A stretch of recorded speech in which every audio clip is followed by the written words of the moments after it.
कोई अगर डिबेटी हों, जिनको डिबेट करना हो, ये कोई करण आए हैं, इनको मैं ऐड करता हूँ। हाँ जी, करण बताएँ क्या कहना चाहते हैं? सर मैं ये पूछना चाहता था कि नालंदा यूनिवर्सिटी को आखिर बनाया किसने? ये पता चला? नालंदा यूनिवर्सिटी जो है वो मौर्यन काल्स तक की बताई जा रही है कि मौर्यन काल्स में थी, अवेलेबल थी। क्योंकि वहाँ पे जिनके अस्थियों के मतलब जब बौद्ध लोग मरते थे, बौद्ध मॉन्क लोग मरते थे, तो उनकी अस्थियाँ दफनाई जाती थी स्तूप बना के। तो मौर्य काल के भी जो बौद्ध भिक्षु लोग थे, ईसा पूर्व के, उनके भी कैंपस में मिले हैं, स्तूप मिले हैं बाकायदे दफनाए हुए।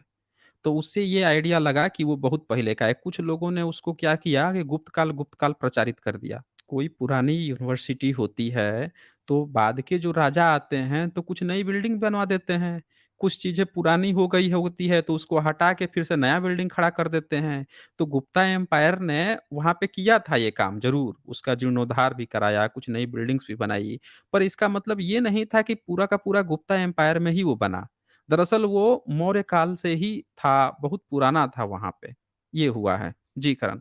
Yes sir. एक और क्वेश्चन है सर कि मैं एक वीडियो देख रहा था, उसमें ये बताया था कि 1539 ईस्वी में हुमायूं शेरशाह के बीच में जो लड़ाई होता है, उसमें हुमायूं हार जाता है और 1540 ईस्वी में वो अपने बीवी को अमरकोट के राजा के पास छोड़कर और चला जाता है, 15 साल तक भटकता है और उसके बाद वो इंडिया आता है। तो उससे पहले ही उसका बेटा अशोक का जन्म हो जाता है। तो इसी बात को बहुत सारे मतलब यूट्यूबर लोग बोल के ये कह रहे हैं कि अशोक जो है, सॉरी, ये अकबर जो है वो हुमायूं का बेटा है ही नहीं, इसीलिए वो जो हिंदू का जो टेक्स्ट है जिसमें अकबर का नाम आया है, इसीलिए आया है।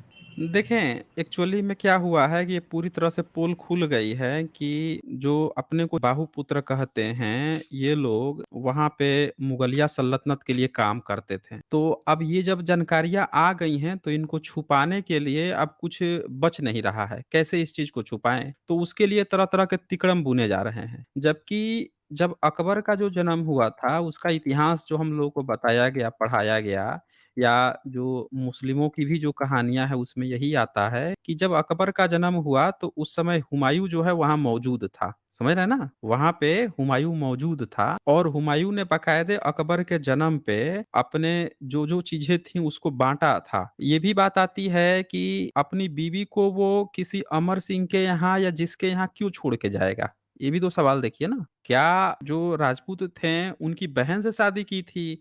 जो उनकी बहन को उनके मायके के यहाँ छोड़ के गया था? ये सवाल भी तो पूछना पड़ेगा करण जी। कोई भी व्यक्ति जो है अपनी बीवी को किसी दूसरे जिसको वो काफ़िर समझता हो उसके घर क्यों छोड़ के जाएगा? और कोई दूसरा जो व्यक्ति है उसको किसी को अपनी बीवी की चिंता नहीं है? बताइए। जिस हुमायूँ के फादर को ये कहा जा रहा है कि उसने राम मंदिर तोड़ दिया और अगर राजपूत समुदाय ये कहता है कि हम राम के वंशज हैं, ये दोनों चीज़ों को थोड़ा जोड़ के देखिएगा। तो पहली बात कि उसको वो पनाह क्यों दे रहे हैं? जब राम आपका अतिथि है, तो आपने उसके घर या उसको पनाह क्यों दी? जब उसका जन्म हुआ था अकबर का कि राजपूतों के घर में, अगर वहाँ पे आपने हुमायूँ को क्यों पनाह दी थी?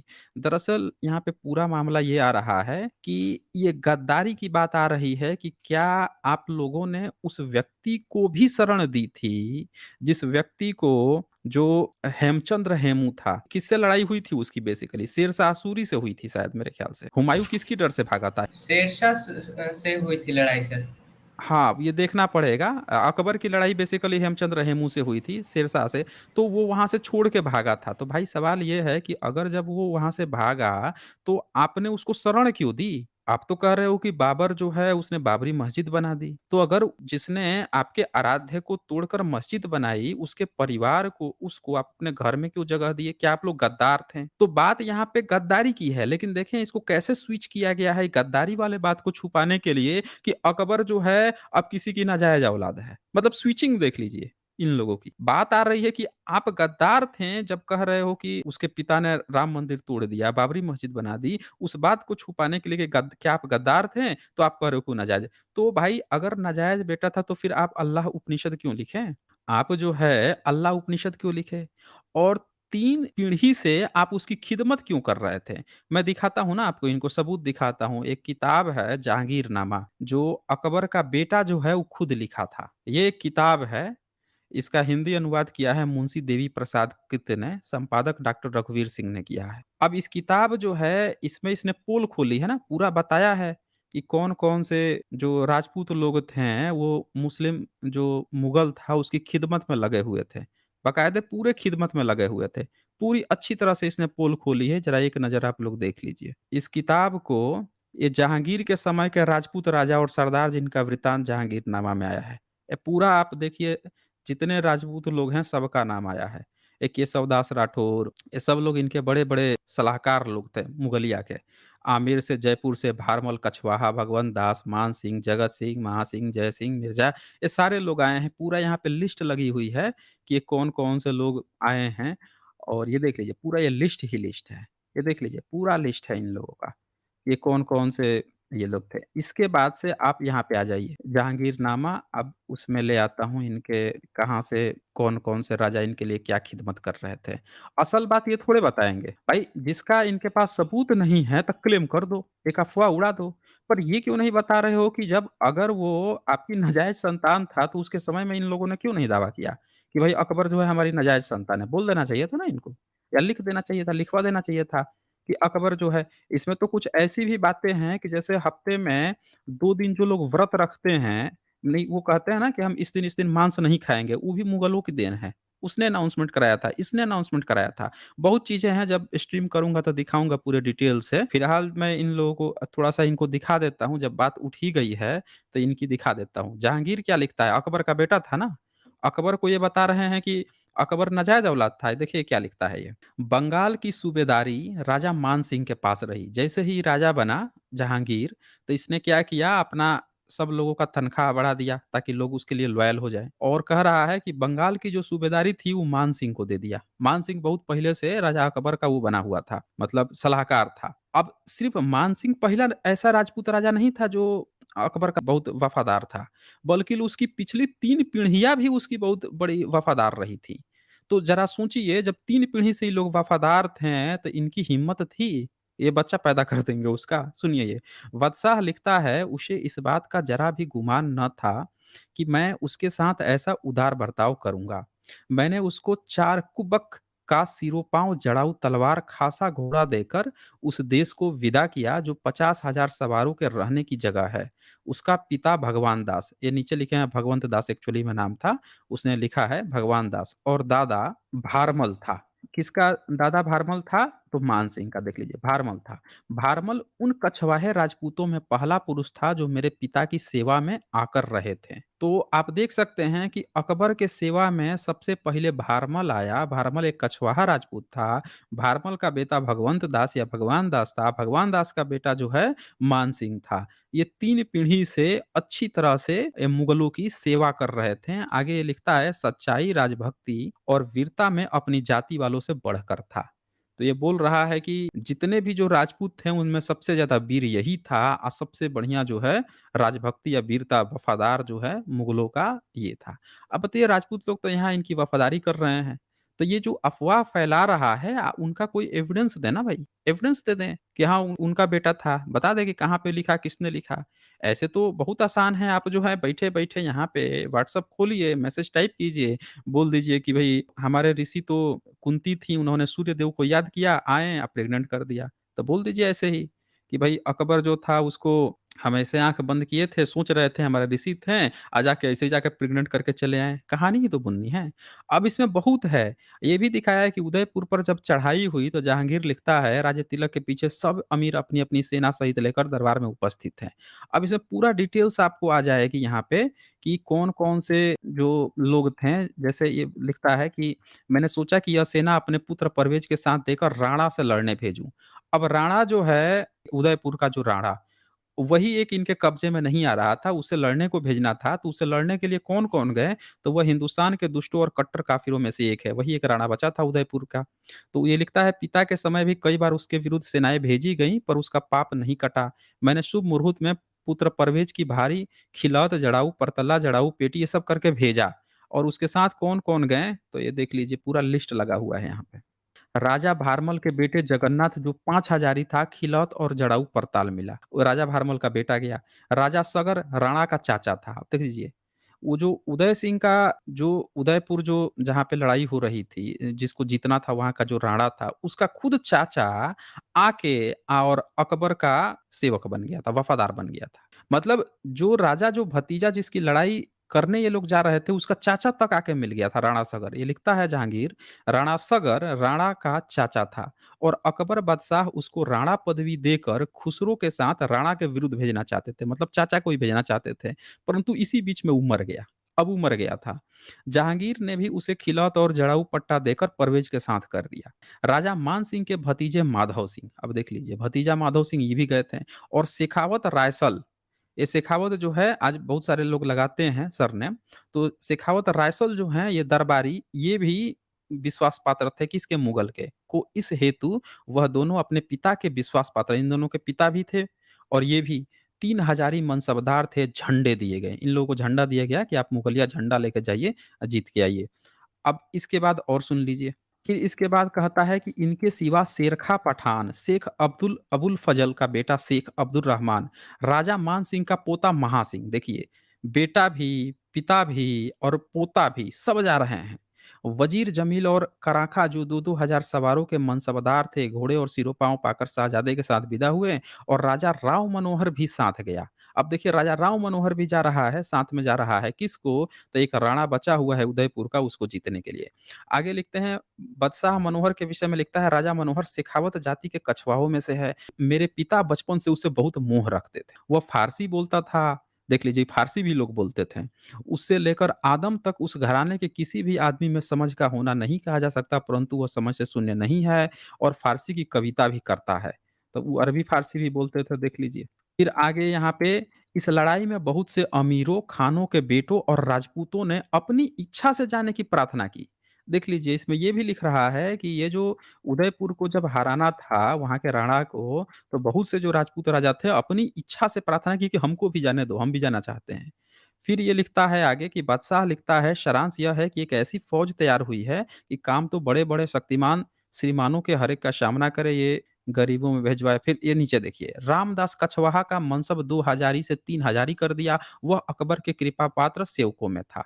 तो आप देख लीजिए ये सबका रेट बढ़ा दिया, जिनको-जिनको पैसे देता था, ये सबका रेट बढ़ाता जाता है। आगे फिर लिखता है यहाँ पे कि बाज बहादुर, फिर केशव दास मारू का मनसब बढ़ाकर 1.5 हजारी हो गया, वह मिड़तिया राठौरों में से था। स्वामी भक्ति में अपने बराबर वालों से बढ़ गया था। तो देखिए सब लोग स्वामी भक्ति बन गए थे। हालाँकि इसके जो एडिटर हैं वो ये कहते हैं कि केशव दास मारू मिड़ातिया राठौर नहीं था, वो राजपूत था लेकिन कोई और सा था। ये ऐसा बताते हैं। फिर इसके बाद से यहाँ पे आगे ये लिखते हैं कि पीतरदास को, जिसने अकबर बादशाह से राय राया की पदवी दी थी, इस बादशाह के राजा को विक्रमादित्य की उपाधि देकर, देखिए अब ये विक्रमादित्य की उपाधि उन लोगों को मिलती थी, उन राजपूत राजाओं को, कोई कौन देता था, तो ये देता था मुगल देते थे। ये लोग आज चिल्ला रहे हैं ना कि भाई देखो विक्रमादित्य बहुत बड़ा राजा था, ये था वो राजा था। अरे भाई, ये विक्रमादित्य की उपाधि मुगल दिया करते थे। ये देख लीजिए यहाँ सामने जहांगीर लिखा है, अपने तरफ से कुछ नहीं बता रहे हैं। ये जहांगीरनामा किताब है, लिखा हुआ है, एडिट की हुई है, आप भी उठाकर पढ़ लीजिए। देख लीजिए इसमें क्या लिखा है। लिख रहा है कि पितरदास को, जिसे अकबर बादशाह ने राया की पदवी दी थी, इस बादशाह ने राजा विक्रमादित्य की उपाधि देकर मीरे आतिश, अब मीरे आतिश को अर्थात तोपखाने का अध्यक्ष बनाया और हुक्म दिया कि हमेशा अर्दली के तोपखाने से 50,000 तोपची और 3,000 तोपें तैयार रखे। देख लीजिए। फिर इसके नीचे जो है लाल छाप वाला बात आता है, और भी बहुत सारे इसमें नाम हैं, देख लीजिए ना यहाँ पे। ये देखिए भाव सिंह का मनसब बढ़कर 1.5 हजारी हो गया। यह राजा मान सिंह की संतान में सबसे योग्य था। फिर नीचे राजा बीर सिंह देव की बात आती है। राजा बीर सिंह देव बुंदेलों के 3 हजारी मनसब मिला। बादशाह लिखता है, यह बुंदेला राजपूत मेरा बढ़ाया हुआ है। तो आप यहाँ पे देख सकते हैं कि इतने सारे राजपूत राजाओं की बात यहाँ पे आती है। जहांगीरनामा, जहांगीर जो खुद लिखा है, वो जब बातें करता है, दिखाता है कि राजपूत लोग तो इनके बड़े वफ़ादार थे। अब कोई ये कहे कि हुमायूँ जो है अपनी बीवी छोड़ के, तो भैया सबूत दे दो ना। ये तो आप कह रहे हो ना कि उसके यहाँ बीवी छोड़ के गया, फिर भटकते रहा। भाई कोई अपनी बीवी छोड़ के कहाँ भटकेगा? ये तो आप कहानी बना रहे हो, क्योंकि यहाँ पे पता चल जा रहा है कि जिसके बाप को आप कह रहे हो कि जिसने राम मंदिर ढालाया, उसके बेटे को, उसके फैमिली को आप, फिर इसका मतलब कि आप लोग गद्दारी किए थे ना, इसका तो ये मतलब हुआ। तो ये लोग क्या कर रहे हैं, जहाँ पे फँसते हैं ना, उसको दूसरे ढंग से कल्पना में बुन के पिरोते हैं। ये चीज़ है यहाँ पे करण। जी, बताएँ? Yes sir. सर एक और ये है सर, उसके लिए मुझे स्क्रीन शेयर करना पड़ेगा। हाँ, बोलिए। सर वो एक बंदा है जो मुझे एक पेंटिंग शेयर किया है, और वो कह रहा है कि ये जो पेंटिंग है वो मोकावो केव्स चाइना में है, बुद्धिस्ट केव में। और उसमें जो हुँ, हुँ। पेंटिंग में उसको वो शिवा, गणेश और एक और जो गणेश के भाई थे उसको बता रहा है। शेयर कीजिए, देख लेते हैं वो भी। कौन से जगह बताया आपने? मोकामो? मोगाओ केव्स ये चाइना में। बताइए। मुगाओ केव्स। वो भी चाइना में। चाइना में ही चलिए दिखाइए, दिखाइए, वो भी हम लोग देख लेते हैं। अच्छा रहेगा, ये सब देखिए, लोग देख लेंगे। ये है वो इमेज जिसको बता रहा है, अच्छा। मोगाओ केव्स में। हाँ, ये इसको ज़ूम करके बड़ा कर सकते हैं क्या? तो इसमें यहाँ क्या इसको क्या चीज़ दिख गणेश रहा है? ये बता तो रहा है। ऊपर तो ये बुधा बैठा हुआ दिख रहे हैं। हाँ, हाँ, और ये जो नीचे जो है एलिफेंट जैसा, उसको गणेशा बता तो रहा है। और ये गणेशा थोड़े, ये तो एलिफेंट हेड बुद्धा है ना? ये जो बगल में है वो जो मोर पे बैठे हुए हैं, वो जो हुँ, गणेशा के हुँ, एक और भाई थे, उनको हुँ। बता रहा है। अरे तो मोर पे जो बैठे हैं, वो बुधा की जो स्टेचुआ मिलती हैं, वो मोर पे बैठे हुए भी मिलती हैं, चेहरे पे हाथी भी मिलता है। मोर जो है मौर्य गण का प्रतीक है। हुँ, जैसे कहीं पे अगर आपको मछली दिखे तो जो मत्स्य गण थे उनका प्रतीक है, नाग दिखे नाग गण का प्रतीक है, जो मोर दिखे वो मौर्य का प्रतीक है, मौर्यंस का प्रतीक है। ये यहाँ पे ये नहीं है कि इनका भाई जो है मोर पे, अरे भाई ये बताओ आप, जो पूरी दुनिया बना रहा है वो मोर पे बैठ के उड़ेगा? आपको लगता है? मोर तो ऐसा प्राणी है कि वो ज़्यादा उड़ भी नहीं पाता है। Yes more sir. को आपने उड़ते हुए देखा है कभी? नहीं, नहीं। बताइए। वो तो इतना भारी होता है कि मुश्किल से थोड़ा-सा उड़ेगा फिर बैठ जाएगा। अब कौन ऐसा भगवान होगा जो पंछी उड़ता ही नहीं है उसके ऊपर बैठ के उड़ेगा? आप ही सोचिए ज़रा। तो ये जो प्रतीक है ना, यहाँ पे ये चीज़ दिखाया गया है, वो मौर्यंस का प्रतीक है। जिस तरह से बुधा का ऊपर बुधा बैठे हुए हैं ना, ये देख लीजिए ना यहाँ पे साफ-साफ, नीचे एलिफेंट हेडेड बुद्धा है। दूसरा ये सब प्रतीक, दूसरी चीज़ कि ये चाइना का है ना, बुद्धिस्ट का है। अब ये ट्वीट किया है किसी ने। आप ये यस कह रहे सर। हैं ना, ये ट्वीट हाँ, हाँ। किया है। क्या लिख रहा है? These are the murals of Shiva with his son. अब बताइए, ये शिवा हैं ऊपर, ये शिवा हैं। आप ही देख लीजिए। शिव ऐसे रहते हैं। हुँ? और वो भी चाइना में शिव बैठे हुए हैं। हुँ, आप चाइना में उस केव में जाके ये लोग यही तो चेरी पिकिंग करते हैं कि बुद्धिस्ट केव से बुद्धिस्ट का चित्र उठाओ, उनकी शिल्प कला उठाओ और तुरंत अपना बताना शुरू कर दो। भाई चाइना में कोई बता देगा कि चाइना में जाके इनका जो सो कॉल्ड जो हिंदू या ब्राह्मण जाके वहाँ पे शिवा का, गणेशा का चित्र बना रहे थे? बता दीजिए। कोई तो बता दे। ये लिख रहा है यहाँ पे, ये देखिए, in Mogao caves in China located hand to hand with Buddhist caves. बताइए, देख लीजिए।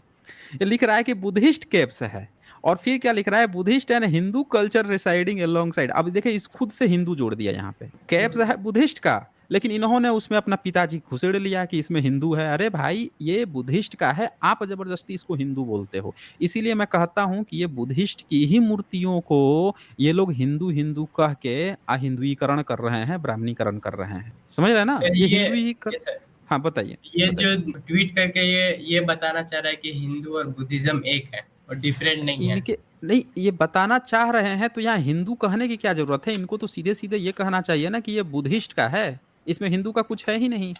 ये लिख रहा है ना, Buddhist and Hindu culture residing alongside in dozens of साइंट throughout Asia, but WhatsApp graduate छपरीज wants to prove we are different. ये लिखना चाह रहे हैं लेकिन स्टेटमेंट सही नहीं लिखे हैं ना। हिंदू हिंदू ये थोड़े है ये पूरा बुद्धिस्ट का। इनको लिखना चाहिए का कि बुद्धिस्ट आर्किटेक्ट को ही दिखा के ये लोग हिंदू बता रहे हैं, तब जाके ये सही लगता है ये स्टेटमेंट। समझ रहे हैं ना?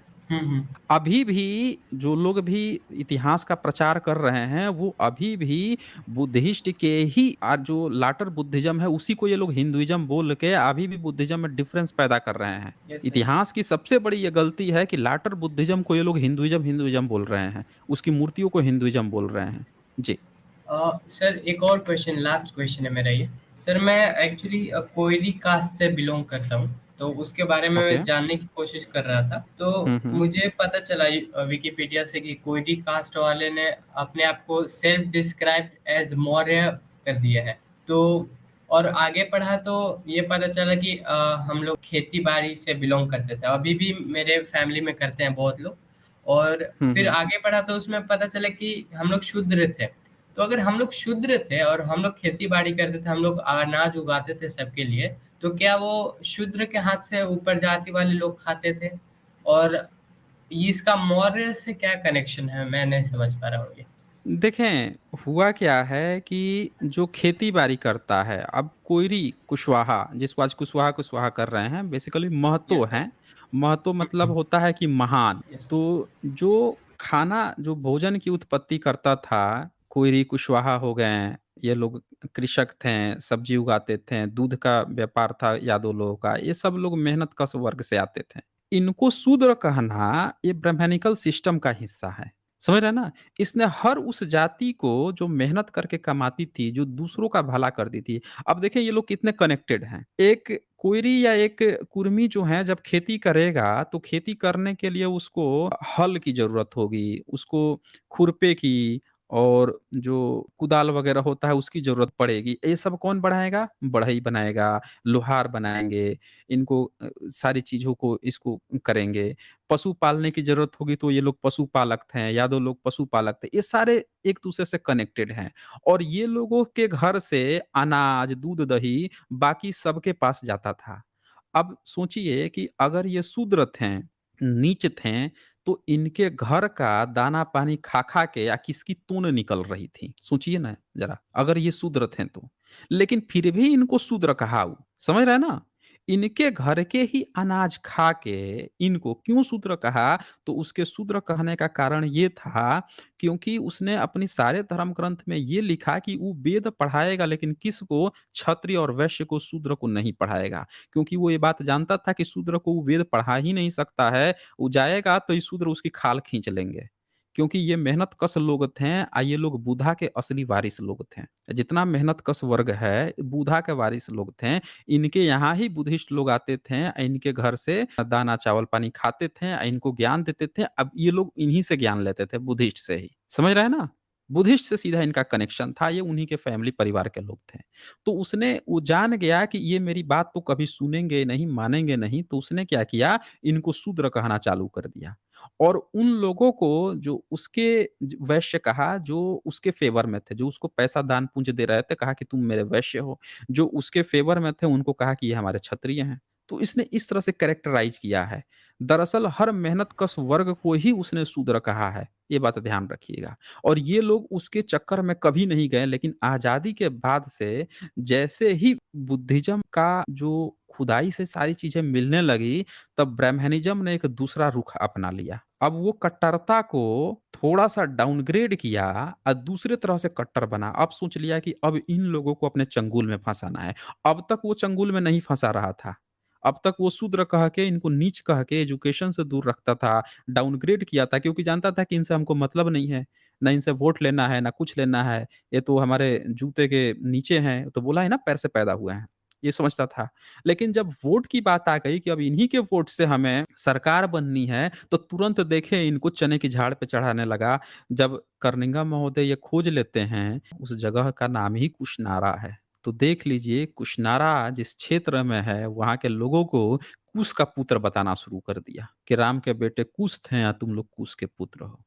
श्रीलंका जाइएगा तब पता चलेगा कि राम के तो 3 बेटे थे। श्रीलंका की रामायण में, वहाँ की राम कथा में 3 बेटे थे, किसी को नहीं पता है। यहाँ पे जो है बताएगा कि 2 बेटा हैं। तो अलग-अलग कहानी है, बड़ी अलग-अलग कहानी है, पर ये ध्यान दीजिएगा सब में एक बात ज़रूर कॉमन है कि इसने जितने मेहनत कश वर्ग थे, उन सबको ही इसने शूद्र बनाया क्योंकि ये मेहनत कश वर्ग लोग एक्चुअल में बुद्धिस्ट लोग थे और ये जानता था कि जब वेद आएगा सुनाने तो इसकी खाल खींच लेंगे वो लोग, सुनेंगे भी नहीं। तो अब ये जानबूझ के इसने अपने को चेंज किया, बदल लिया, बदल के इन लोगों को अपने में फँसा लिया। ये लोग तुरंत चने की झाड़ पे चढ़ गए, 1000 साल से तो जब कोई आपको नीचे गिराए, ज़रा सोचिए जो आपके सामने कोई भौकाली व्यक्ति हो, आपके सामने कोई दबंग हो और जिसके नाम से लोग काँपते हों, जो बहुत किसी को मार डालता हो, काट डालता हो, कुछ भी कर देता हो।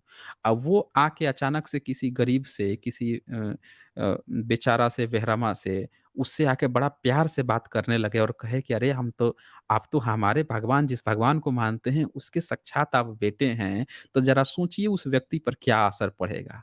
वो तो सोचेगा कि यार हमको तो चने के झाड़ पे चढ़ गए हैं तुरंत। वो कहेगा कुआँ में कूद जा तो कुएँ में कूदने को तैयार हो जाएगा वो। बस यही चीज़ हुआ है यहाँ पे। जो लतिया-लतिया के रखता था, जो पानी नहीं पीने देता था, नीचे शूद्र बना के रखा था, तुरंत वोट बैंक के चक्कर में थोड़ा-सा स्विच किया कि लोग तुरंत चने के झाड़ पे चढ़ गए। बस इतना सा हुआ है करण जी। जी। Yes sir. सर ये जो आप इत सिंह की किताब बता रहे थे, तो वो क्या हिंदी में मिलती है? और कहाँ पे मिल हाँ, जाएगी हिंदी में हिंदी में? मिल जाएगी, मिल जाएगी। उसका अनुवाद तो एक तो वो किए हैं संतराम बीए और इंग्लिश में भी आपको मिल जाएगी। इंग्लिश में भी मिल जाएगी, हिंदी में संतराम बीए किए हैं। उसको आप अलग-अलग प्रकाशन है मेरे ख़्याल से सम्यक प्रकाशन में भी मिल जाएगी। डॉक्टर राजेंद्र प्रसाद जी उसको संपादित किए हैं। वहाँ से भी आप ले सकते हैं। इंग्लिश चाहिए तो इंग्लिश में ले सकते हैं। सेपरेट अगर आपको सिर्फ़ संतराम बीए जी का चाहिए तो वो भी मिल जाएगी। सब अवेलेबल है, आप नेट पे चेक कीजिएगा, ऑनलाइन या किसी पुस्तकालय में कीजिएगा, मिल जाएगा आपको। क्या नाम है सर उस बुक का? इत सिंह की भारत यात्रा, ऐसे ही होगा। Okay, thank you sir. हुँ। जय भीम, नमो बुद्धाय। हाँ, जय भीम, नमो बुद्धाय।